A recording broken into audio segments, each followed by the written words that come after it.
यह है मेटोनिमी, वह अलंकार जिसमें किसी पदार्थ के लिए उनका नाम कहा जाता है। इसका मतलब क्या है, जरा अंग्रेजी इसकी पढ़ लेते हैं और फिर इसको समझते हैं। A metonymy is when a related word or phrase is substituted for the actual thing. मेरे ख्याल से कल यह हो गया था, the pen is mightier than the sword. हाँ बिल्कुल हो गया था, ये सारी चीजें कल एक्सप्लेन हो चुकी थी, है ना बेटा। बोलो, मूड से शुरू करना है आज। आज कहां से शुरू करना है? मूड से ना। चलो कमेंट करके बताओ जल्दी से, क्या मूड से शुरू करना है आज बेटा? बिल्कुल मूड से शुरू करना है। आज पहली बार है क्या? अनुज कुमार अभी तो थे आप बेटा। जितेंद्र भी थे, जितेंद्र भैया।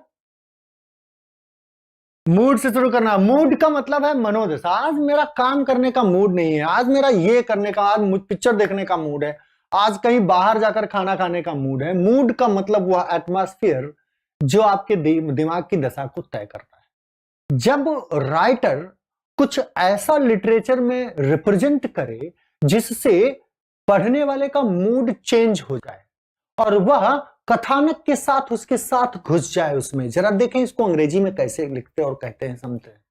Usually mood is referred to as the atmosphere of the literary piece. उस लिटरेरी पीस जिसको आप रीड कर रहे हैं, स्टडी कर रहे हैं, उसकी वजह से आपका मूड रिफ्लेक्ट हो जाए, as it creates an emotional setting that surrounds the readers. जो रीडर के चारों तरफ, पढ़ने वाले के चारों तरफ जो एटमॉस्फेयर होता है वो इसको रिप्रेजेंट करती है।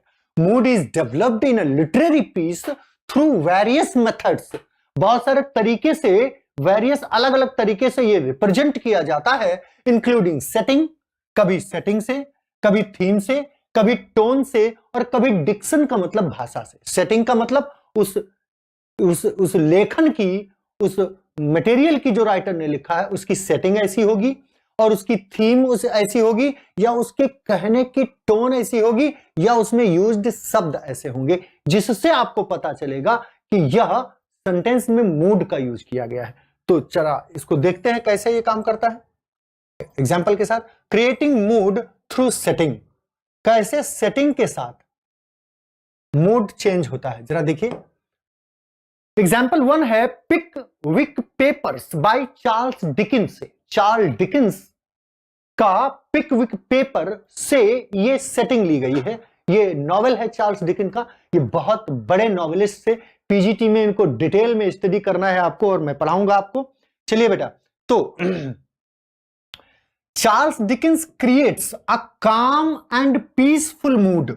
जब आप पढ़ते हैं चार्ल्स डिकिंस का पिकविक पेपर्स, हिज नॉवेल पिकविक पेपर्स में कैसे काम और पीसफुल, काम और पीसफुल मूड रिप्रेजेंट करता है पिकविक पेपर्स में। The river reflecting the clear blue of the sky glistened and sparkled as it flows noiselessly on। जब वो लिखते हैं इस लाइन को तो आपको राइटर का मूड पता चलता है कि वो बहुत ही काम और बिल्कुल कंपोज मूड में है। कैसे?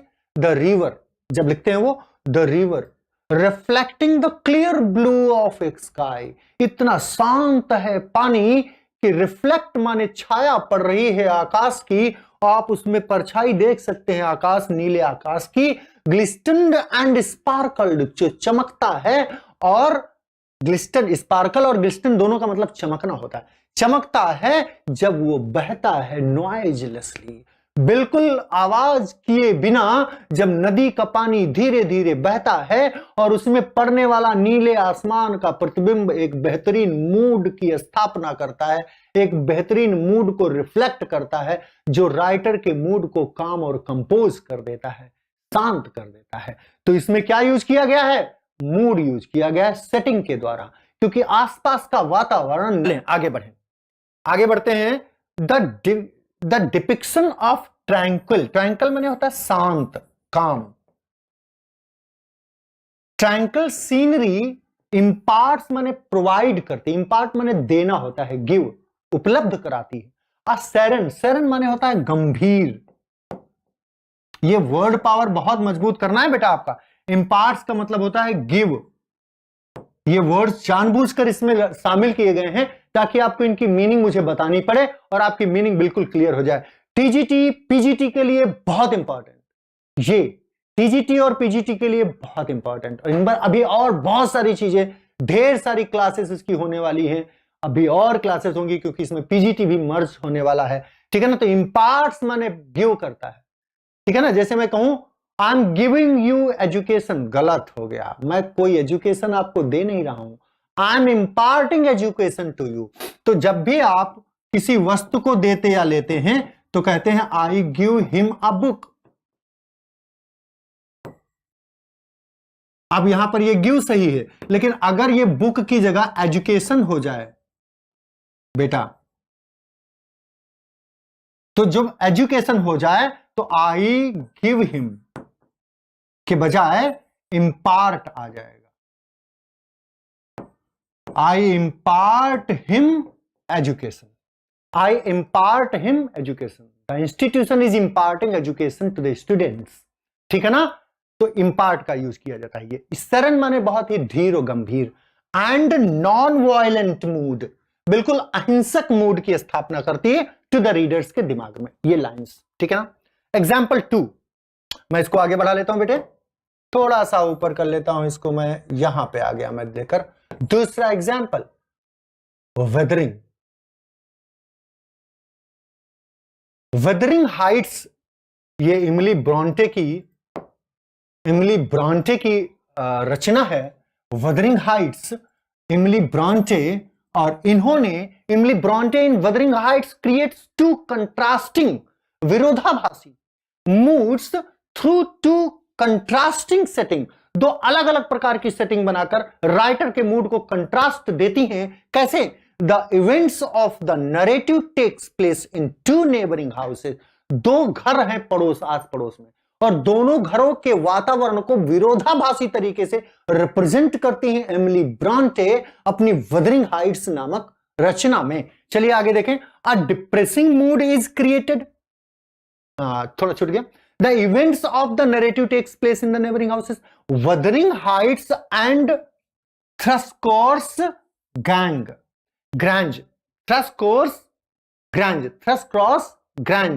Wuthering Heights ये एक परिवार है, दूसरा थ्रस्क्रॉस ग्रैंज परिवार है।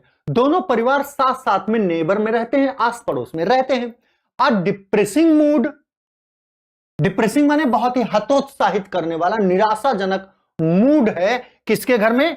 Created where Wuthering Heights is described. For example in chapter 12 narrator says, कैसे डिप्रेसिंग मूड को नरेटर के द्वारा दिखाया जाता है उस बुक में, जरा नीचे देखें। यहां पे उसने दोनों परिवारों के मूड को कैसे दिखाया है। यहां पर थोड़ा मैं इधर कर लेता हूं इसको, आप ठीक है। देखिए, there was no moon and everything beneath lay in Misty darkness. मिस्टी माने रहस्यात्मक, जो बिल्कुल अंधकार और धुंधलके से भरी हुई है, darkness. Not a light gleamed for any house, कहीं कोई लाइट का नामो निशान नहीं था किसी घर में। For a near all had been extinguished long ago, और ये लंबे समय से उन हाउसेस में था चल रहा। And those at Wuthering Heights were never visible, और कभी भी Wuthering Heights वहां पर विजिबल नहीं हुए, यानी दिखाई नहीं पड़े। यानी कहने का मतलब क्या है? कोई भी कहीं चंद्रमा का निशान नहीं था, सब कुछ पड़ा हुआ था रहस्यात्मक अंधेरे में, चारों तरफ घना अंधकार था और घर में कहीं एक लाइट का नामो निशान नहीं था। सब कुछ रहस्यात्मक अंधेरे से भरा हुआ था, हाउस और उसके आसपास का वातावरण। देखिए किस तरह से रहस्यात्मक और अंधकार से भरा हुआ वातावरण रिप्रेजेंट हो रहा है इसमें। फार अ नियर, नजदीक, फार और नियर, दूर और पास, कहीं भी। ऑल हैड बीन एक्सटिंग्विश्ड, जो भी वहां उपस्थित था, लॉन्ग एगो, लंबे समय से। And those at Wuthering Heights, वहां उस वदरिंग हाइट्स में, वर नेवर विजिबल, कभी बाहर निकलकर दिखाई नहीं पड़े। अब ऑन द कंट्रेरी, इसका विरोध, ये एक घर का, एक परिवार का, उसके आसपास का वातावरण है। अब ऑन द कंट्री, अब ये दिखाता यह है कि उस घर के लोग बहुत ही डिप्रेशन में थे, निराशा में थे, और उनके घर में कोई भी खुशी की बात नहीं बल्कि दुख, चारों तरफ दुख की छाया छाई हुई थी। उस अंधकार को रिप्रेजेंट कर रहा वहां की सोरोनेस और सैडनेस उस घर में जो छाई हुई थी। ऑन द कंट्रेरी, इसके विपरीत, on the other hand, the description of Thrushcross Grange creates a calm and peaceful mood. कैसे उनके घर में काम एंड पीसफुल मूड है, किनके घर में? थ्रस्क्रॉस ग्रैंज के घर में। अब देखिए जरा, गिमरटॉन चैपल बेल्स, गिमरटॉन चैपल बेल्स बज रही हैं, वर स्टिल रिंगिंग, अभी भी गिरजाघर की घंटियां उनके घर में पूजा करने के बाद बज रही हैं। And the full smooth flow of the beck in the valley came soothingly on the ear, और कानों में बहुत ही मधुर ध्वनियां वैली के निनाद सी पड़ रही हैं, जैसे पानी की कलकल ध्वनि सुनाई पड़ती है, उतनी शांति उस घर में है। जैसे अभी नदी का बहाव, कलकल की ध्वनि बहुत शांत तरीके से बह रही थी, और उसी तरह से उस घर में नदी के बहाव जैसा सन्नाटा और मधुर पीसफुल वातावरण छाया हुआ था। ऑन द ईयर, हमारे कानों में पड़ रहा था। It was a sweet substitute for the yet absent murmur of, sweet substitute yet sweet absent murmur of the summer foliage. Foliage माने होती है पत्तियां, फॉलिएज माने होती हैं पेड़ों में, जैसे जैसे बांस होती है तो बांस की जो पत्ती होती है लंबी, उनको फोलिएज कहते हैं, ये बांस की लंबी पत्तियां। तो foliage which drowned that music about the, which drowned music about the grange when the trees were in leaf, जब पेड़ों की पत्तियां उन मधुर स्वरों के साथ धीमे धीमे खड़खड़ाती हैं हवा के चलने पर, तो एक बेहतरीन मधुर ध्वनि हमारे कानों में पड़ती है, और हमें यह एहसास होता है कि उस घर में सुख और शांति है, क्योंकि उसके आसपास का वातावरण हमको यह बताता है कि इस घर में दुख की छाया पड़ी हुई है, अंधकार और रहस्य से भरा हुआ है, कहीं कोई लाइट का नामो निशान नहीं है। लेकिन उसके विपरीत दूसरी तरफ दूसरे घर में, क्रांस के घर में बहुत ही पीसफुल वातावरण है, नदी के कलकल निनाद सा शांति छाई हुई है, और जैसे पत्तों के खड़खड़ाने से जो मधुर ध्वनि उत्पन्न हो रही है, इससे यह लगता है कि कोई गिरजाघर की घंटियां बजा करके, पूजा घर की घंटियां बजा करके वहां पर खुश, हैप्पी मूड और हैप्पी खुश वातावरण की सूचना दे रहा है, ऐसा महसूस हो रहा है। क्लियर हो गई बात बेटा? चलें आगे बढ़ें। अब हम मूड के एग्जाम्पल से आगे बढ़ेंगे और थोड़ा देखेंगे कि कैसे राइटर अप्रोच करता है उस थीम को मूड के लिए। क्योंकि अभी road taken by Robert Frost का एग्जाम्पल जो आपको जरूर पढ़ना चाहिए, मैं आपके सामने लेकर आ रहा हूं। इससे पहले मैं थोड़ा सा रिफ्लेक्शन पढ़ूंगा कहां पर मूड को रिप्रेजेंट किया जाता है। The manner in which a writer approaches this theme and subject is called the tone. जिस तरीके से राइटर पहुंचता है उस टोन के लिए, तो द रीडर्स ऑलवेज रिले, हमेशा रीडर्स निर्भर करते हैं on the writers point of view, जो राइटर का पॉइंट ऑफ व्यू होता है उसी पर, of the events taking place in a story. किसी भी स्टोरी में जो घटनाएं स्थान लेती हैं, अपना घटित होती हैं, उन पर राइटर के द्वारा रिप्रेजेंट की गई टोन ही रीडर के दिमाग में उन घटनाओं को आत्मसात करती है, उन घटनाओं को फिक्स करती है, और उन घटनाओं के वो घटनाएं जिन वातावरण के, जिन एटमॉस्फेयर के, जिन एक्शंस का परिणाम होती हैं, वो राइटर के दिमाग में आसानी से, रीडर के दिमाग में आसानी से परिलक्षित हो जाती हैं टोन के द्वारा। यानी वो आसानी से महसूस कर पाता है कि वो लोग जो वहां रह रहे हैं उस वातावरण में महसूस क्या कर रहे होंगे। दैट इज, चलो, दे ऑब्जर्व, वे क्या करते हैं, रीडर्स हम जैसे जो पढ़ते हैं वो ऑब्जर्व करते हैं उस स्टोरी को थ्रू हिज आईज, अपनी आंखों के द्वारा विजुअलाइज करते हैं, हम उसको इमेजिन कर पाते हैं, हम उसको सोच पाते हैं। Taking place and the description provides, जो डिस्क्रिप्शन हमको प्रोवाइड करता है, therefore the attitude of the writers evokes feelings and emotions in the reader, क्योंकि वह जो इसीलिए जो एटीट्यूड है, एटीट्यूड का मतलब दृष्टिकोण है ऑफ द राइटर का, वह इवॉल्व हो जाता है राइटर के दिमाग में। यानी राइटर टोन के द्वारा, मूड के द्वारा आपके दिमाग में वही चित्र उपस्थित कर देता है जो वो सोच रहा होता है आपको देने के लिए। Means you can think exactly what the writer want you to want you to think. आपको जो वो सोचवाना चाहता है, जो वो खुद सोचता है, वही सोचवाना चाहता है, और एग्जैक्टली इस टोन और इस मूड के द्वारा वो ऐसा करने में सफल हो पाता है। क्लियर हो गई बात बेटा? बिल्कुल। अब चलते हैं, आगे बढ़ते हैं। जरा एक एग्जाम्पल और देखेंगे। For instance, see how Robert Frost in the poem road not taken. जैसे रॉबर्ट फ्रॉस्ट उदाहरण है, बेहतरीन रॉबर्ट फ्रॉस्ट की एक पोएम जिसका टाइटल है रोड नॉट टेकन, और ये बहुत बेहतरीन पोएम है जो ये दिखाती है कि जब जीवन में फैसले लेने की बारी आती है तो आपके पास कोई सलाहकार नहीं होता, आपकी अंतरात्मा होती है और आपको बस करना होता है। You have no other way to choose given one from the given two. You have to choose one from the given two. जो दो रास्ते होते हैं उनमें से एक चुनना ही होता है, और राइटर ने वहां लेस ट्रेवल्ड चुनी थी।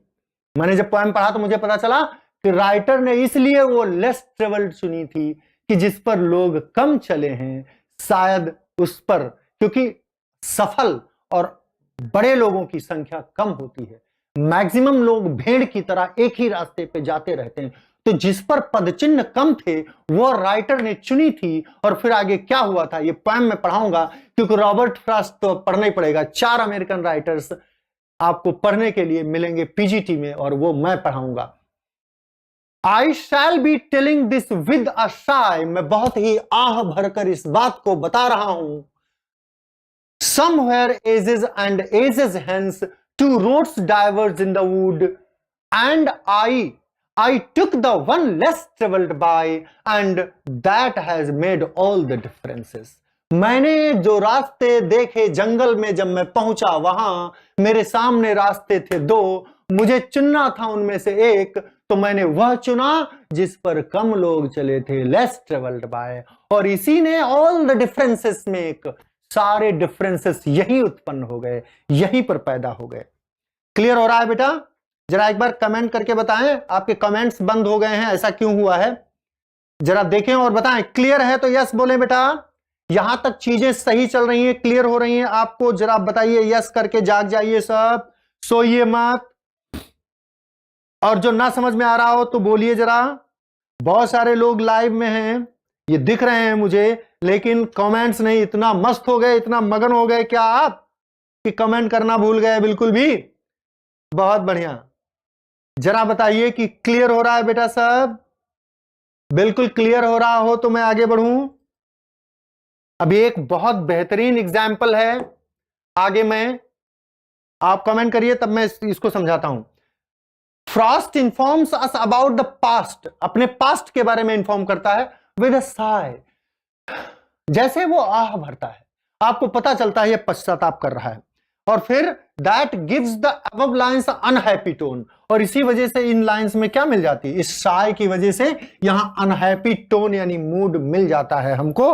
और इसके बाद देखें क्या है, एंड दस इवोक्स एन अनहैप्पी मूड, और इसी टोन की वजह से अनहैप्पी मूड इवोक होता है। An unhappy mood is created because the poet convinces us, हमें राजी करता है इस बात के लिए, दैट ही रिग्रेट्स, कि वो पश्चाताप कर रहा है, a choice he made in the past, जो पिछले दिनों में उसने चॉइस की थी। हर किसी को कभी न कभी अपने निर्णय के लिए पश्चाताप या अभिमान करना होता है। अगर आपका निर्णय सही होता है तो दुनिया आपका साथ देती है, और आपका निर्णय जब गलत हो जाता है तो एवरीबडी आपको दबाने की कोशिश करता है, आपको खींचने की कोशिश करता है, और वह समय होता है अपने आप को संभालने का। तो 2 रास्तों में से आपने लेस ट्रेवल्ड बाय चुनी थी, जो कठिन रास्ता था उसको चुना था, उस पर कम लोग गए थे, तो आपको तो उसका खामियाजा भुगतना ही था। और फिर दुनिया तो यही इसी का नाम है, चढ़ते सूरज को सब प्रणाम करते हैं, और जब आप असफल हो जाते हैं, आपके पास कुछ नहीं होता, तो वो साथ देते हैं जिनको परिवार कहा जाता है, जिनको फैमिली कहा जाता है समटाइम्स। चलें आगे बढ़ें। आगे बढ़ते हैं, आगे बढ़ते हैं और जरा एक मूड का क्रिएशन देखें, कैसे गलिवर्स ट्रेवल में जोनाथन स्विफ्ट ने डिक्सन के द्वारा मूड को क्रिएट किया। डिक्सन के द्वारा मूड को कैसे क्रिएट किया है उन्होंने, जरा इसको मैं और ले लूं थोड़ा ऊपर ताकि एग्जाम्पल भी साथ में आ जाए।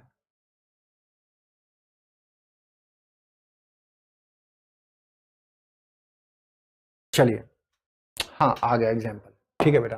Okay, diction is the choice of words of writer uses. जो राइटर यूज करता है शब्दों को, उन शब्दों को डिक्शन कहा जाता है, इसी से डिक्शनरी बना हुआ है। डिक्शन और choice of words conveys deep feelings, बहुत ही गहरी अभिव्यक्ति करती है, एंड डिपिक्ट्स और आच्छादित करती है द इवेंट्स, उन इवेंट्स को, प्लेसेस को एंड कैरेक्टर्स को इन लिटरेरी वर्क में इन स्पेसिफिक कलर्स, अलग अलग रंगों में, having an effect on the way the reader feels about them. और इसी वजह से रीडर यानी पाठक उस वास्तविकता को समझ पाता है, इमेजिन कर पाता है जो राइटर उससे बताना चाहता है। चलिए आगे बढ़े। The following lines from Jonathan Swift की गलिवर्स ट्रेवल, ये बहुत इंपॉर्टेंट है, इसको आपको याद रखना है, ये ज्ञान में आ चुका है एक बार। गुलिवर्स ट्रेवल, ठीक है ना, आपने पढ़ा होगा, एक बहुत बड़ा एक आदमी एक ऐसे टापू पे पहुंच जाता है जहां पर छोटे छोटे लोग रहते हैं और उसको बांध लेते हैं, आप पिक्चर भी देखे होंगे, तो ये वही है। And being no stranger to the art of war, I have him a description of cannons, muskets, carbines, pistols, bullets, powder, swords, battle, siege, retreats, attacks, determine, undermine, countermine, bombardment, sea fights। जितने खतरनाक words युद्ध से, हिंसा से, लड़ाई से, battle से, वार से रिलेटेड हो सकते थे, वो सब यहां पर तोप, गोला बारूद, है ना, बुलेट, लड़ाई झगड़ा, पलटवार, ये सारे वर्ड्स यहां पर उन्होंने डाल दिए हैं। और इन वर्ड्स का मतलब क्या है, इन वर्ड्स से मूड कैसा आ रहा है, वार मूड दिखा रहा है, ये वार मूड यहां पर रिफ्लेक्ट हो रहा है। क्लियर हो रही बात?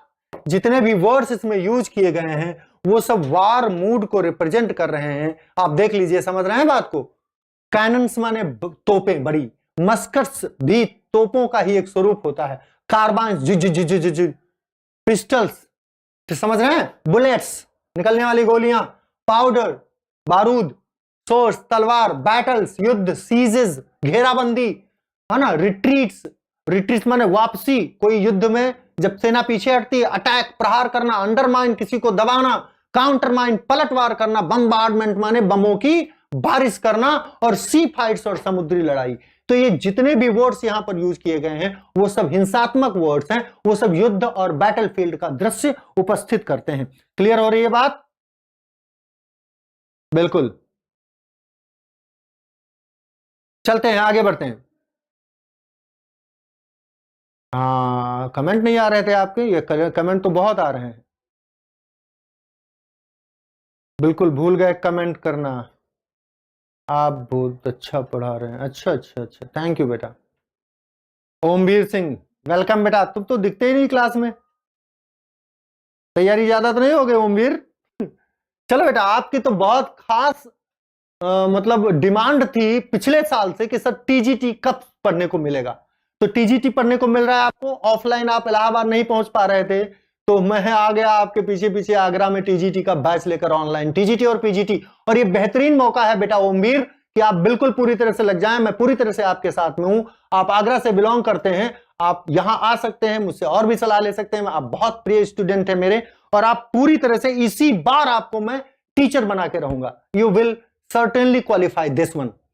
In order to create feelings of disgust in readers for the destructive consequences of war, the writer chooses words that are unmelodious, जिसमें कोई भी मेलोडी नहीं है, संगीतात्मक रुचि नहीं है किसी को, कोई भी सब हार्श हैं और लाउड हैं। The diction in the above passage corresponds with the subject matter, और सेंटेंस का जो डिक्शन है वो कॉरस्पॉन्ड करता है किसको, उस मैटर को, उस मूड को जो राइटर दिखाना चाहता है। ओनोमोटोपोइया, ये बहुत आसान है figure of speech. If you come to know the words produced by many animals, insects and each and everything, अगर आप लोगों की साउंड से परिचित हैं कि बतख बोलेगी तो क्रैकल होगा, कौवा बोलेगा तो काव काव करेगा, गधा बोलेगा तो ब्रे करेगा, डॉग करेगा तो बार्क करेगा, मधुमक्खी करेगी तो बज करेगी, हम करेगी, सांप करेगा तो करेगा, हिस करेगा, तो ये अगर ये, और वाटर करेगा, आदमी बोलेगा फुसफुसा के तो मरमर करेगा, है ना, कल कल की ध्वनि मरमर कहलाती वाटर की। तो राइटर के द्वारा, जानवरों के द्वारा, लोगों के द्वारा बोली गई आवाजें अगर आप पहचानते हैं तो इस फिगर ऑफ स्पीच को पहचानने में आपको कोई समस्या नहीं होगी। जरा देखें एग्जाम्पल्स क्या है इसमें, पहले इसको पढ़ते हैं। ऑनोमाटोपोइया, इसकी स्पेलिंग भी आ चुकी है एग्जाम में, आप ध्यान रखें, ONOMATOPOEIA, यहां पे फंसते हैं आप, तो ध्यान रखिएगा। पोइया, पोइया, पोइया, POEIA, पोइया, ये यहां पे ध्यान रखना, स्पेलिंग आ चुकी है इसकी, ठीक है ना। इज अ वर्ड और group of words that represents a sound and actually resembles और इमिटेट, जो नकल उतारता है, इमिटेट में नकल उतारना, द साउंड की इट स्टैंड्स फॉर, जो इसके लिए रखता है, it is often used for dramatic, realistic और पोएटिक इफेक्ट। ये रियलिस्टिक, ड्रामेटिक और पोएटिक इफेक्ट को रिफ्लेक्ट करने के लिए यूज किए जाती है। कौन? ऑनोमाटोपोइया। चलिए ठीक है, आगे बढ़े बेटा। यस, और मैं पूरी तरह से आपकी मदद करूंगा ओमवीर। चलो बेटा, एग्जाम्पल, बज, बूम, चिर्प, चिड़ियों की आवाज को, क्रीक, क्रैकल, बतख की आवाज को, जूम, कोई चीज बढ़ती, जूम, तेजी से आगे बढ़ने को कहते हैं, तो ये बज, बज है, बूम, बूम पटाखे की आवाज है, बम की आवाज है, बूम होती, चिर्प चिड़ियों की आवाज होती, क्रीक भी चिड़ियों की आवाज होती, क्रैकल बतखों की आवाज होती, जूम किसी भी वस्तु के आने जाने से, तेजी से गुजरने से, गाड़ी निकली जूम, तो जूम जैसे सेंटेंस में यूज किया गया, ऑनोमाटोपोइया हो गई। तो ये वर्ड्स जो हैं यही हमको बताते हैं क्या, कि इसमें certain part of speech, certain figure of speech use की गई है जिसे ऑनोमाटोपोइया कहते हैं। अब देखो यहां एरियल जो है, एरियल आप जानते हैं शेक्सपियर की एक बहुत बढ़िया ड्रामा है टेम्पेस्ट, जिसका कैरेक्टर है एरियल। वो कहता है, क्या कहता है, हार्क, बाव बाव, द वॉच डॉग्स बाव बाव, भाव भाव, भाव भाव, भाव भाव, यानी बार्क। ये भाव भाव क्या है, बाव बाव क्या है, ये कुत्ते का भौंकना है। हार्क, हार्क जानवरों की आवाजें हैं। The strain of stunning, chanticleer, cry, cock, diddle, doo, ये जो आवाजें हैं, इस तरह की जो विचित्र आवाजें हैं, ये सभी एरियल के द्वारा बोली गई स्पीच से ली गई हैं, और जिसका मतलब है यहां पर फिगर ऑफ स्पीच यूज की गई है। कौन सी? बिल्कुल, अब इसको मैं पढ़ देता हूं। The character of Ariel in Shakespeare's play the Tempest uses several examples of onomatopoeia in one short passage। एक छोटे से पैसेज में वो कई एग्जाम्पल ओनोमोटोपिया के लेते हैं। द डॉग, वो बार्क करता है, और से कहता है बाव बाव, बार्क उसको आवाज को बाव बाव कहते हैं। वाइल द चैंटिक्लियर, कॉक, मुर्गा, वो भी एक प्रकार की चिड़िया होती है, क्राइज, वो चिल्लाता है, cock diddle doo, cock diddle doo, ये बोलता है मुर्गा। Shakespeare is thus using the onomatopoeias of animals noises here. इस तरह शेक्सपियर यूज करते हैं ओनोमोटोपोइयाज को। एग्जाम्पल एक और देख लेते हैं। I was just beginning of yarn with nerves, thinking he was trying to make a fool of me when I knew his tetrarat। ये वर्ड देखिए आप जरा, मैं इसको ले लेता हूं। ये वर्ड क्या है? ये वर्ड ऐसा है, थोड़ा सा मैं ऊपर ले लेता हूं, हल्का सा।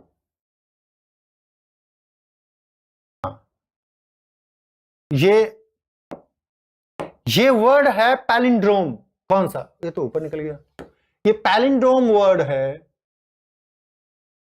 हाँ सही तो है, ये पैलिंड्रोम वर्ड है। और पैलिंड्रोम वो वर्ड होते हैं जो उल्टे सीधे एक समान होते हैं। अंग्रेजी में इसको ध्यान रखिएगा, ये भी एक फिगर ऑफ स्पीच है, ये भी एक लिटरेरी टर्म है पैलिंड्रोम, जिसमें जैसे T T, A T T, T T, A R R, ठीक है ना। तो ये जो यूज किया है उन्होंने, यूलिसिस जेम्स जॉयस में यूलिसिस ने यूज किया है इसको। ये सबसे बड़ा पैलिंड्रोम है, ये सबसे बड़ा पैलिंड्रोम है जो उल्टा सीधा एक समान होता है। Which figure of speech is that uses to write a word reversible in the same manner. वही मैनर में यूज किया जाए, वर्ड लिखा जाए, बस उसे उलट दिया जाए। जैसे हम लिखें डालडा, हिंदी में जैसे लिखते हैं डालडा, तो उल्टा सीधा एक समान, ये डालडा है, ये डा है, ये ला बीच में आ गया, है ना। जैसे हम कहें मलयालम, मलयालम, तो ये कैसे वर्ड है, मा ये आ गया, ला, तो ये क्या है, ये पैलिंड्रोम है, ये पैलिंड्रोम वर्ड्स हैं जो यूज किए गए हैं। तो ये वर्ड भी ध्वनि उत्पन्न करता है। ये इसका मतलब नहीं है कुछ भी मतलब नहीं है इसका। तो ये जेम्स जॉयस ने यूज किया है वर्ड अपनी यूलिसिस में। यूलिसिस की स्पेलिंग ध्यान रखिएगा, ये यूलिसिस अलग है, जेम्स जॉयस के यूलिसिस है, इस पर बात करेंगे, इसको भी पढ़ाना पड़ेगा, थोड़ा सा बताना पड़ेगा इसके सराउंडिंग के बारे में। Some authors love to create new words, both William Shakespeare and James Joyce, ये दोनों नए वर्ड्स इंट्रोड्यूस करने में बड़े माहिर थे। Were well known for doing so, ऐसा जानने के लिए जाने जाते हैं। In this excerpt from his famously dense novel Ulysses से है ये डेंस नॉवेल, बहुत घनी नॉवेल, मतलब बहुत घनी लिखी हुई है। Joyce creates a nonce word, एक बेहुदा वर्ड जिसका कोई सेंस नहीं है, for the sound of knocking at the door. ये खटखट की आवाज दरवाजे पे जो खटखटाने की, ये वो है। तो sound noise word tattarrattat for the sound of knocking at the door. A nonce word is a word that created only for a special case, ये केवल स्पेशल केस में यूज किया गया, इसका कोई मतलब नहीं है। He combines other onomatopoeic words for knocking at the door, जैसे रैप है, टैप है, he was tapping the door, tap tap tap tap, rapping the door, rap rap rap, rattling the door, rat rat rat, तो rat rat rat, rattling the door, अगर जंजीर से खटखटा रहा है तो रैटल कर रहा है वो, है ना, वन वर्ड। तो ये रैपिंग, टैपिंग, रैटिंग, रैटलिंग, ये जितने भी वर्ड्स हैं जो धातुओं के लकड़ी से, धातुओं के आपस में खटखटाने से उत्पन्न होते हैं, दरवाजे को खटखटाने से उत्पन्न होते हैं, ये जेम्स जॉयस के ही उत्पन्न किए हुए हैं, ठीक है ना। और इन सभी में ऑनोमोटोपोएटिक इफेक्ट है, ये इफेक्ट डालने के लिए उन्होंने इन वर्ड्स को यूज किया है। After Joyce created this word, it is now listed as the longest palindrome. कौन? ये टेट्राटैट, ये लॉन्गेस्ट पैलिंड्रोम है, a word that reads same backward and forward, जो आगे से पीछे से एक समान पढ़ा जा सके, उस वर्ड को पैलिंड्रोम कहते हैं, इसे भी ध्यान रखिएगा। और जेम्स जॉयस ने यूलिसिस में लॉन्गेस्ट पैलिंड्रोम का यूज किया है। मेरे ख्याल से बातें क्लियर हो गई हैं आपको। वार मूड, अच्छा ऊपर का बता रहे हो पहले से, ठीक है बेटा, चलते हैं आगे बढ़ते हैं।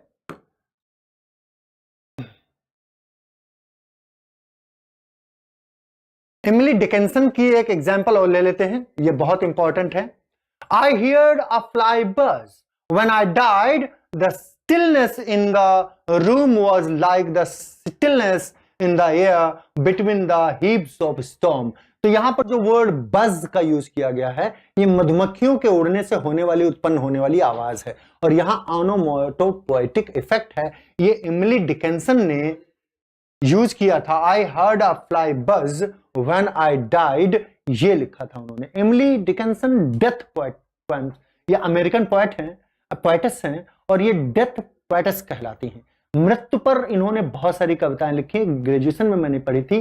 Because I could not stop for death, because I could not stop for death, मृत्यु आई मुझे लेने और मैं अपने रास्ते पे जा रही थी और मैं उसके लिए रुकी नहीं।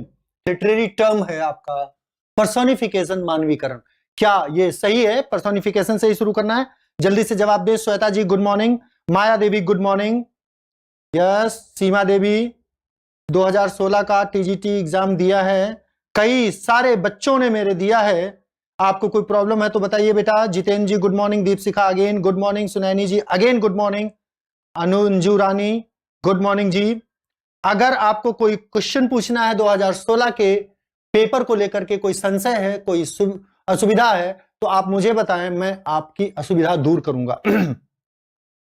यस, गुड मॉर्निंग शिवम केस Verma, good morning my dear. चलो, पर्सोनिफिकेशन तब होता है जब कोई वस्तु पर्सन की तरह, पर्सन की क्वालिटीज लेकर बिहेव करने लगे, तब होता है पर्सोनिफिकेशन। क्या पर्सोनिफिकेशन से ही शुरू करना है? जल्दी से जवाब दें। क्या पर्सोनिफिकेशन क्या कल हो गया था, या पर्सोनिफिकेशन से ही शुरू करना है? जल्दी बोलिए बेटा, तो मैं शुरू करूं? क्या पर्सोनिफिकेशन से ही शुरू करना है? बिल्कुल, जल्दी जवाब दें फटाफट। Should I start? पर्सोनिफिकेशन कल नहीं हुआ था ना? क्वेश्चन सही नहीं हुआ था। अच्छा, 2 क्वेश्चन सही नहीं हुआ था, ठीक है। कोई प्रॉब्लम हो क्वेश्चंस में बताना बेटा हमको, कौन से क्वेश्चंस में सही नहीं हुए थे। बिल्कुल, Vidushi Katara good morning, yes sir, ठीक है। जितेंद्र गुड मॉर्निंग बेटा। तो पर्सोनिफिकेशन, चलिए अंग्रेजी में इसको पढ़ते हैं पहले। Personification is when non human figure, दरवाजा, बरसात, बादल, बिजली, सूर्य, चंद्रमा, ये सब जब ह्यूमन क्वालिटीज लेकर फिगर और एब्स्ट्रैक्ट कॉन्सेप्ट, ऐसे आइडियाज और विचार जो एब्स्ट्रैक्ट हों, जब वे काम करना शुरू करें, लिखने वाला निकालो जरा, तो पर्सोनिफिकेशन होता है as having human like qualities और कैरेक्टरिस्टिक्स, मानव के जैसी कैरेक्टरिस्टिक्स और क्वालिटीज आ जाए। जैसे मैं कहूं, moon has hidden her face behind the clouds, बादलों के पीछे चांद ने अपना चेहरा छुपा लिया है। The sun is pouring fire upon us, the sun is pouring fire upon us, आग बरसा रहा है सूर्य हमारे ऊपर। The darkness is prevailed all over, all around us, अंधकार फैला हुआ है।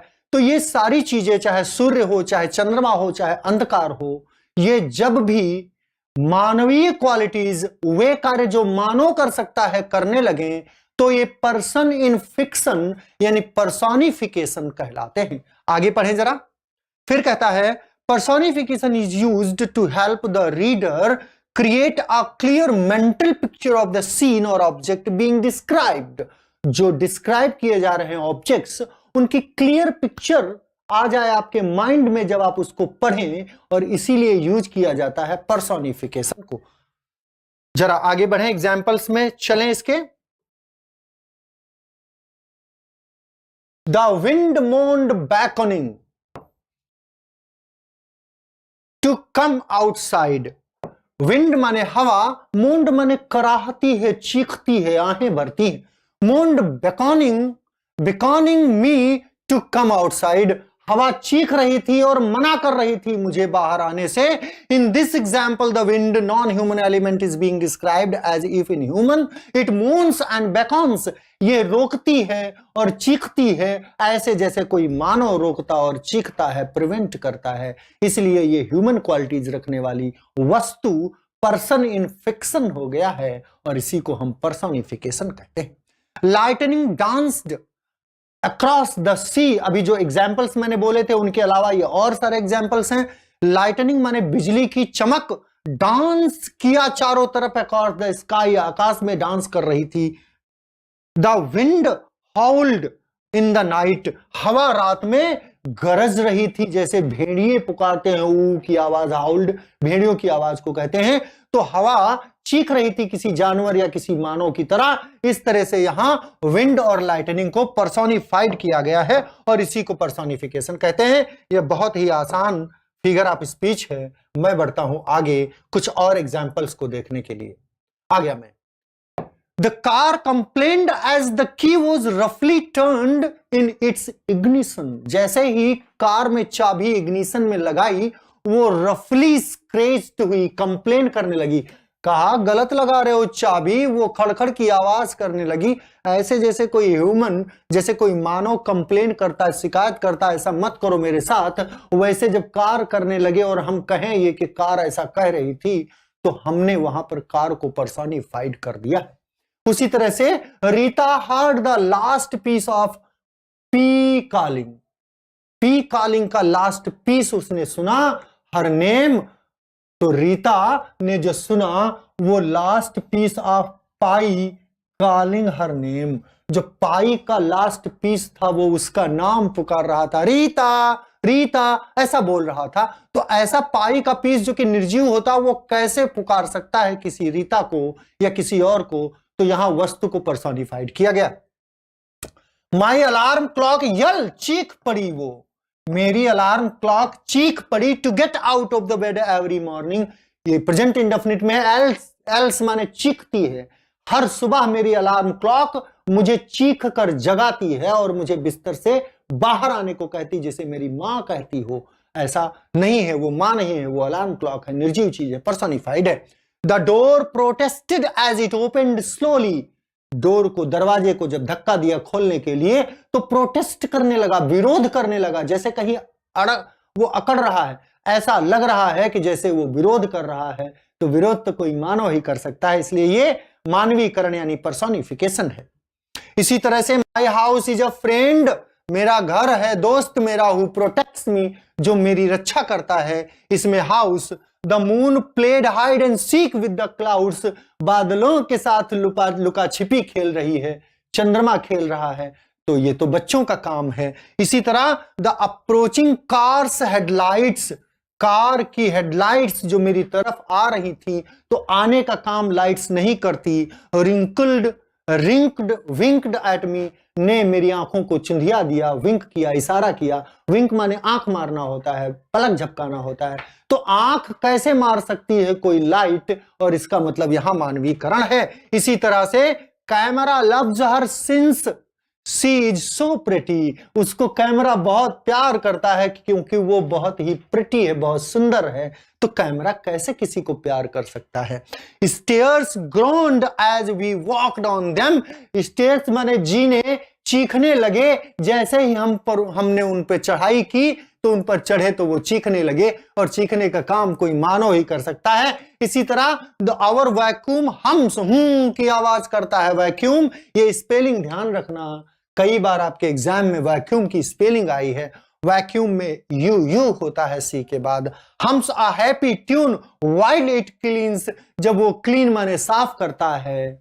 साफ तो कोई व्यक्ति कर सकता है, हम्स की आवाज तो कोई व्यक्ति निकाल सकता है, और हम कह रहे हैं वैक्यूम हम करता है। इसका मतलब हम किसी पर्सन को फिक्शन में ला रहे हैं, किसी वस्तु को पर्सन की तरह फिक्शन कर रहे हैं। और यहां personification, the my flower were begging for water, मेरा खेत, मेरे खलिहान, मेरे खेत, मेरी फसलें पानी मांग रही हैं, मेरे फ्लावर्स सूख रहे हैं, पानी मांग रहे हैं, मुझे पानी दो, मुझे पानी दो।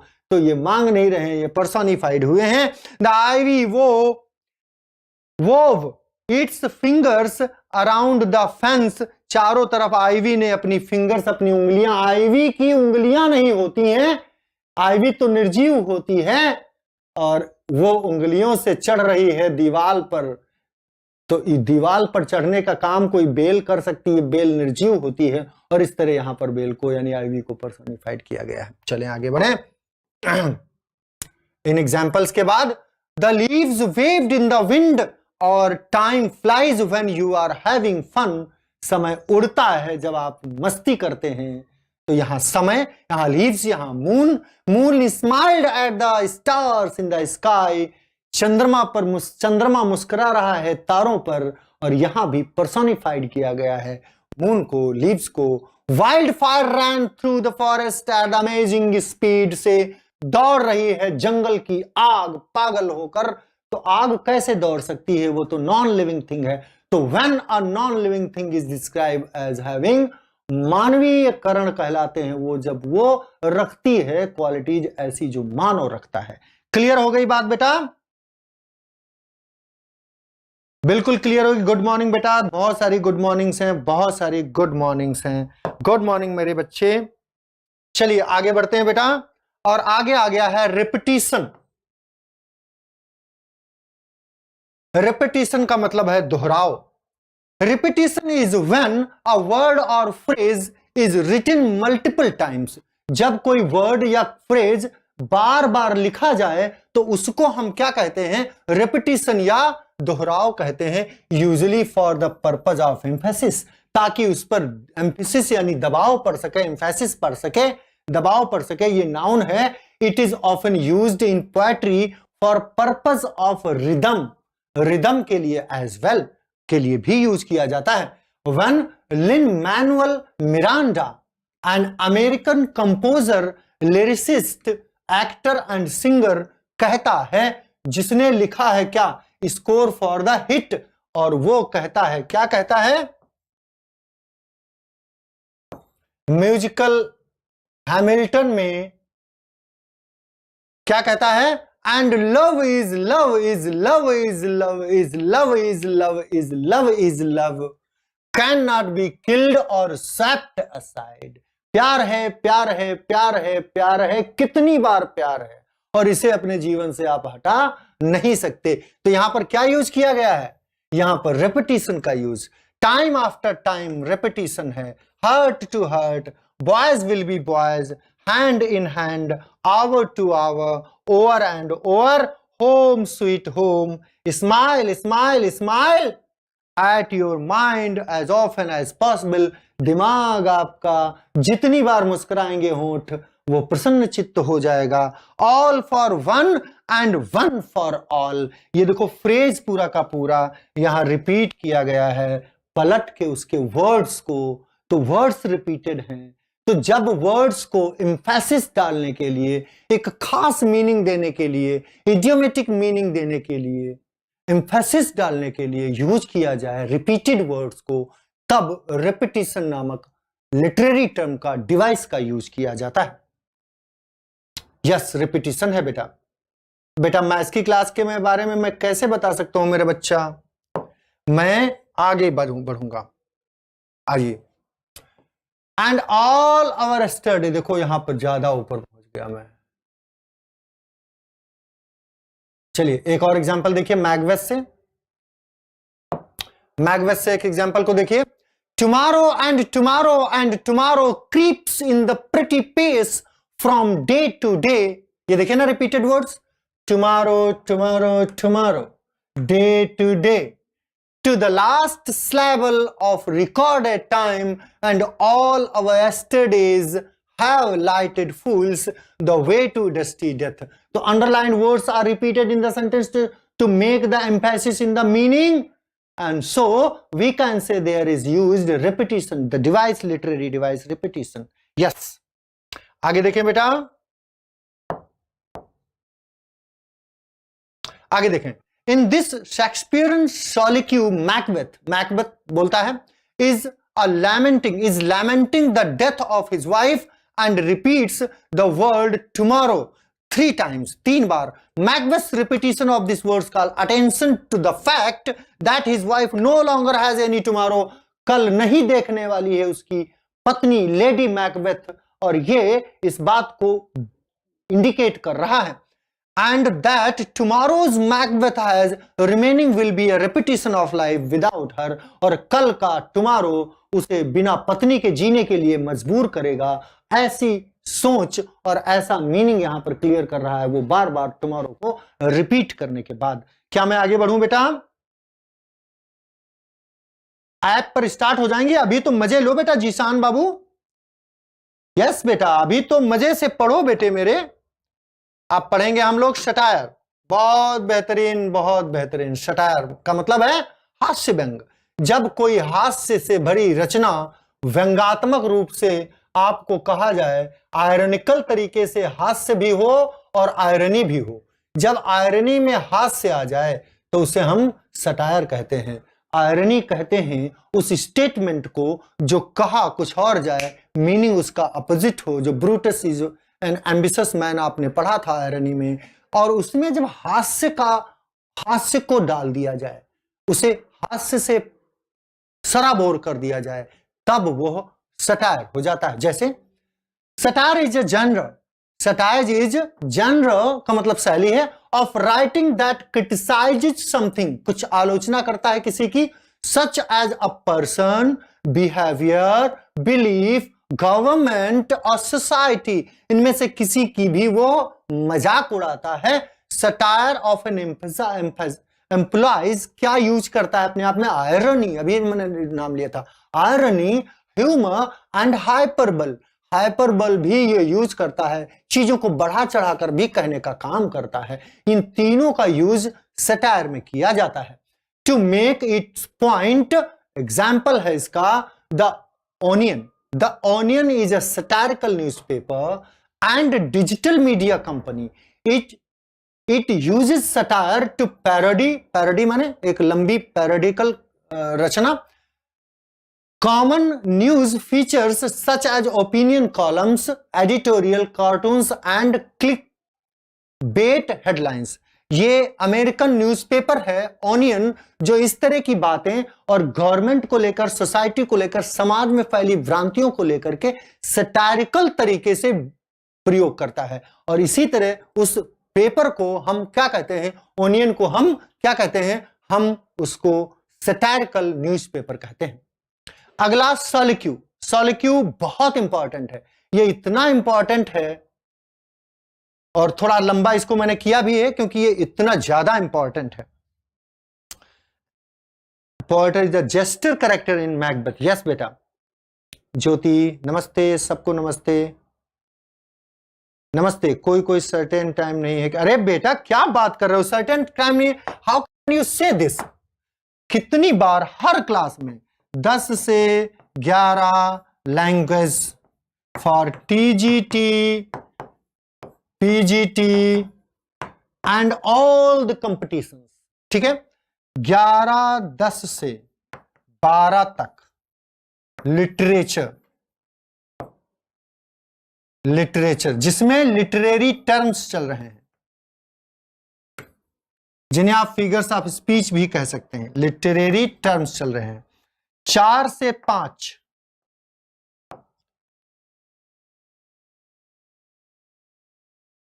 चार लिटरेरी टर्म्स लिटरेचर चल रहे हैं, ये भी टीजीटी और पीजीटी दोनों के लिए हैं। 4 से 5 the history of English literature की क्लास आज से शुरू हो रही है। The history of English literature. और मैंने कोशिश ऐसी करनी है कि आपको ढेर सारी किताबें खरीदनी ना पड़े।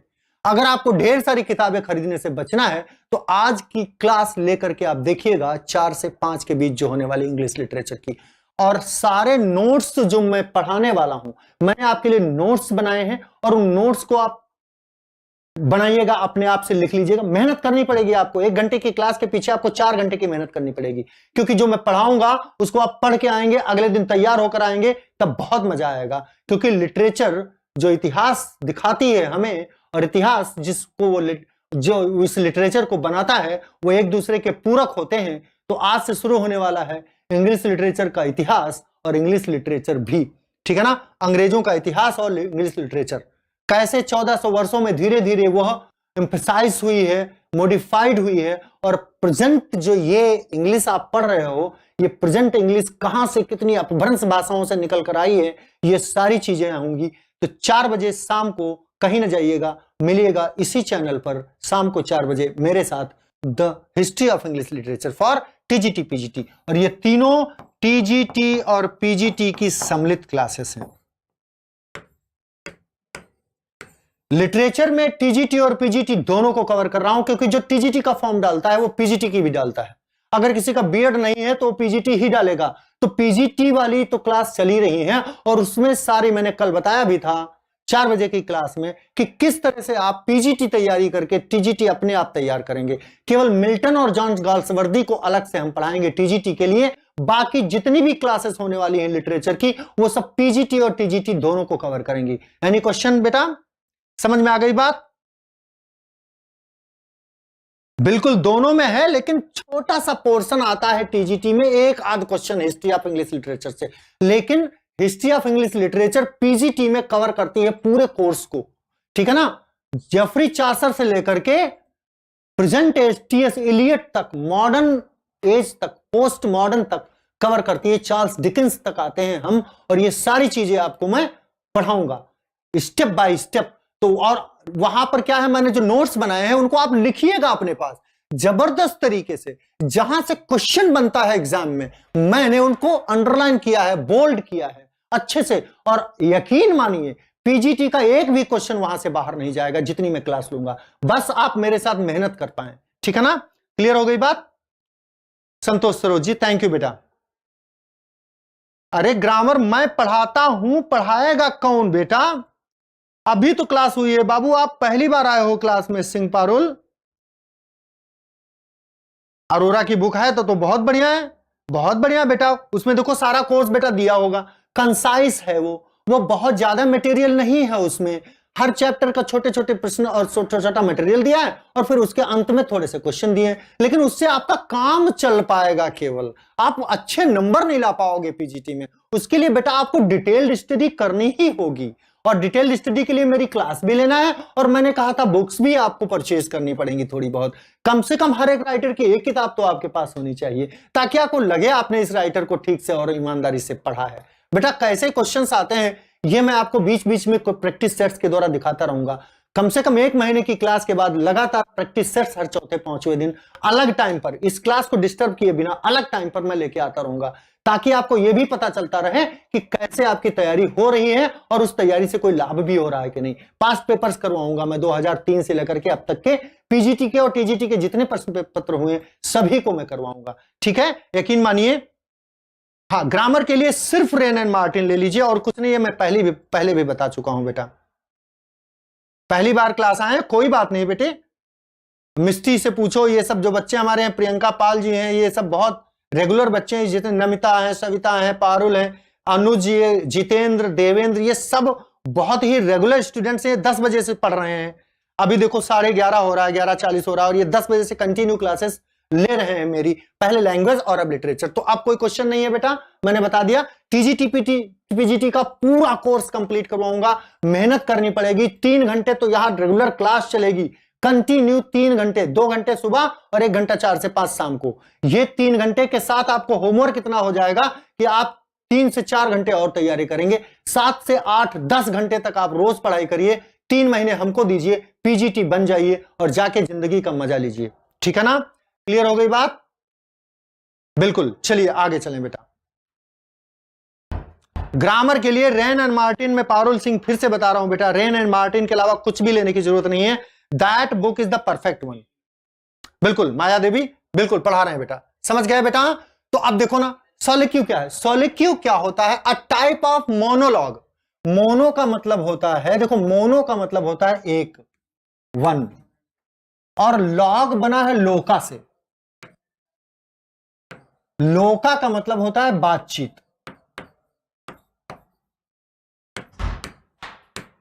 इसको रूट वर्ड में आपको मैं शामिल करूंगा, अभी मैं थोड़ा सा हिंट दूंगा। लोका का मतलब बातचीत होता है, जिसे लोकासियस, प्रोलॉग, मोनोलॉग, एपिलॉग, ये सब लॉग जहां जहां आया है उसका मतलब है बातचीत करना। एपिलॉग का मतलब है जो बातचीत बाद में की जाए, प्रोलॉग का मतलब है जो बातचीत शुरू में की जाए, डायलॉग का मतलब है जब 2 व्यक्ति परस्पर बातचीत करें। तो लॉग जहां भी लगा होगा उसका मतलब है बातचीत करना। मोनोलॉग का मतलब है सिंगल व्यक्ति किसी को सुनाने के लिए नहीं, बल्कि अपने आप के थॉट्स को रिफ्लेक्ट करता है। चलिए, that's often used in dramas. A soliloquy is when a character speaks aloud, जब वो जोर से बोलता है, अब मैं राजा के पीछे जाऊंगा और उसको ये जता दूंगा कि मेरी ताकत को कमजोर करके मत आके, और मैं अब चलता हूं। इस तरह से जब कोई कैरेक्टर स्टेज पर बात करता है और वो चल देता है, तो वो किसको बता रहा है? वो अपने थॉट का रिफ्लेक्शन आपको दे रहा है, so that you can understand the story hidden going on in their mind. अपने दिमाग में चल रहे विचारों को जो वो बोलता है उसे हम सोलिक्यू कहते हैं। एंड टू द ऑडियंस, के लिए उनको बताता है, thereby revealing his inner thoughts and feelings. Example क्या है? जो अपने विचारों को बताता है। क्लियर हो रही बात? रोमियो एंड जूलियट की speech on the balcony that begins with, जब वो कहती है क्या, O Romeo Romeo wherefore art thou Romeo, कहां हो तुम रोमियो। तो ये किससे कहती है? वो अपने दिमाग में वो रोमियो की चाह को लेकर के परेशान है और वो रोमियो को देखना चाहती है। तो बोलते हे रोमियो कहां हो तुम, कहां है तुम्हारा निवास स्थान और कैसे मैं तुमको देख पाऊं, हे रोमियो मेरे पास आ जाओ। ऐसी बातें वो इस विचारों, तो ये उसके दिमाग में चल रहा था। बालकनी में खड़ी है और चुपचाप सोच रही है। आपको कैसे मालूम होगा कि वो क्या सोच रही है और चाह क्या रही है? तो ऑडियंस को थॉट्स का रिफ्लेक्शन कैसे प्राप्त हो, इस बात के लिए हमने ये इस लिटरेरी डिवाइस का यूज किया जाता है जिसका नाम है सॉलिक्यू। Is a solitude as is speaking aloud to herself, remember that she doesn't realize Romeo is there listening, और वो नहीं जानती कि रोमियो वहां खड़ा है नीचे और उसकी बात को सुन रहा है। क्लियर हो गया? चलिए आगे बढ़ते हैं, आ जाए। इसका पर्पज क्या? Purpose slow show state of mind, जो वक्ता है उसके दिमाग की स्थिति को दिखाने के लिए, गिव क्रूशियल डिटेल्स, और जो उसके दिमाग में क्रूशियल डिटेल्स चल रही है उस कहानी को लेकर के उनको। ये दो इंपॉर्टेंट फैक्टर्स हैं सॉलिक्यू की प्रेजेंस के, ठीक है ना। For example in Shakespeare King's Lear his soliloquy demonstrate to the audience he is going crazy, वो दिमाग से पागल हो रहा है क्योंकि he was hurt by the behaviour of the two daughters, Cordelia के अलावा जो रीगन और दूसरी बेटी जो उसकी थी, उन दोनों, बड़ी बेटी और छोटी मंझली बेटी, इन दोनों बेटियों के द्वारा हर्ट किए जाने के बाद किंग लियर बहुत ही ज्यादा हर्ट और परेशान हो जाता है। तो उस परेशानी को वो कैसे ऑडियंस को समझाता है, इसलिए सॉलिक्यू का यूज वहां पर किया जाता है। और इन सर्टेन इंस्टेंसेस, कुछ उदाहरणों में, when action happens of stage, जब स्टेज के बाहर कोई चीज होती है घटित, और वो स्टेज पर आकर के एक व्यक्ति बताता है कि वहां ऐसा घटित हुआ। अब युद्ध का कोई सीन है, जंगल चलते हुए दिखाए जाते हैं, जब मैकबेथ आता है तो जंगल को अगर एक्सप्लेन करना है कि वहां पर मैकबेथ के साथ ऐसा हो रहा है, तो सॉलिक्यू ही होगा जो आकर के बताएगा, ठीक है ना। Keep you to update on the current events, pushing the plot forward without showing you, आपको दिखाई नहीं पड़ा वो प्लॉट, लेकिन आपको उसकी जानकारी देने के लिए सॉलिक्यू का यूज किया जाता है। तो two important factors are there to use of soliloquy. इसके बाद रिवील प्लान्स, जब हैमलेट चाहता है, जब हैमलेट सुनता है कि उसके पिता का मर्डर हो गया है और वो स्कूल से वापस आता है और ये बात जान पाता है और उसे ये पता चलता है कि उसके पिता को मारकर उसके चाचा ने उसकी मां से शादी कर ली है षड्यंत्र से, तो वो एक सॉलिक्यू उपस्थित करता है। ये सॉलिक्यू आपको हैमलेट में पढ़ाऊंगा और ये जरूर पढ़ाऊंगा, ये सारे सॉलिक्यूज बहुत इंपॉर्टेंट है। तो reveal plans, ever wonder why sometimes you root for the villain, कभी कभी आप विलन के विचारों को जान नहीं पाते और उसके बारे में कुछ सोच नहीं पाते कि वो कौन है। It could be that you understand them and their plans, और ये इसलिए होता है ताकि आप उसके प्लान्स को जान पाएं कि अब ये हीरो के खिलाफ कौन सा कदम, कौन सा एक्शन उठाने जा रहा है। प्ले राइट्स एक्सेल करते हैं at showing you the mind behind a villain through soliloquy, mind में उसके विलन के खतरनाक अमरीश पुरी क्या सोच रहा है मिथुन चक्रवर्ती के लिए, ये बात कौन शो करेगा? सॉलिक्यू के जरिए सामने आएगी। Dramatic irony, soliloquies add dramatic irony by revealing thoughts, feelings and plans others in plan don't know, जो नहीं जानते उनको बताने के लिए ड्रामेटिक आयरन के यूज के लिए सॉलिक्यू का प्रयोग किया जाता है। सॉलिक्यू के कुछ खास एग्जाम्पल्स हैं जो आपके लिटरेचर में बहुत ही ज्यादा पॉपुलर हैं और ये आपके एग्जामिनेशन की दृष्टि से टीजीटी और PGT, UP PGT TGT English के लिए इतने इंपॉर्टेंट हैं कि मैं बता नहीं सकता। जरा देखें इन एग्जाम्पल्स को। फिर से मैं बता दूं, ग्रामर के लिए बुक रेन एंड मार्टिन को ले लीजिए बेटा। हाँ, क्लास अच्छी हो रही है, ठीक है, thank you for that. Class का मजा लीजिए। देखें जरा, soliloquies and Shakespeare are like peanuts, soliloquy और शेक्सपियर पीनट और बटर की तरह है, and jelly, peanut butter and jelly की तरह है, एक दूसरे के पूरक हैं। You can't think about one without the other, आप एक को दूसरे के बिना सोच नहीं सकते। मिडसमर नाइट्स ड्रीम में विलियम शेक्सपियर की जो लिखी हुई ड्रामा है, रोमांटिक स्टोरी है, एक्सप्लोर हेलेनाज जेलसी, हेलेना की जेलसी से ऑडियंस कैसे इंडिकेट कर पाते हैं, जान पाते हैं, एंड हर्ट थ्रू हर सॉलिक्यू, वो सॉलिक्यू के द्वारा ही सारे प्लान्स अपने डिस्कस करती है। जैसे देखिए तो जरा, through Athens I am thought as fair as she, but what of that डिटर, डेमेट्रियस कैरेक्टर है। डेमेट्रियस थिंक्स नॉट, डेमेट्रियस क्या सोचता है मेरे बारे में, मैं नहीं जानती हूं ये बात। He will not know what all but he do know, उसे क्या करना है ये उसे नहीं पता है। एंड एज ही इर्स, उसकी जो गलतियां हैं डॉटिंग ऑन हर्मियाज आइज, जो हर्मिया की आंखों में बसी हुई हैं। टू हैव हिज साइट दाइदर, दाइदर का मतलब देयर, दाइदर एंड बैक अगेन, जो वहां जाएगा और फिर वापस आएगा। ये पूरा प्लान वो डिस्कस करती है, हर्मिया और डेमेट्रियस को लेकर के पूरा प्लान डिस्कस करती है। कौन कौन?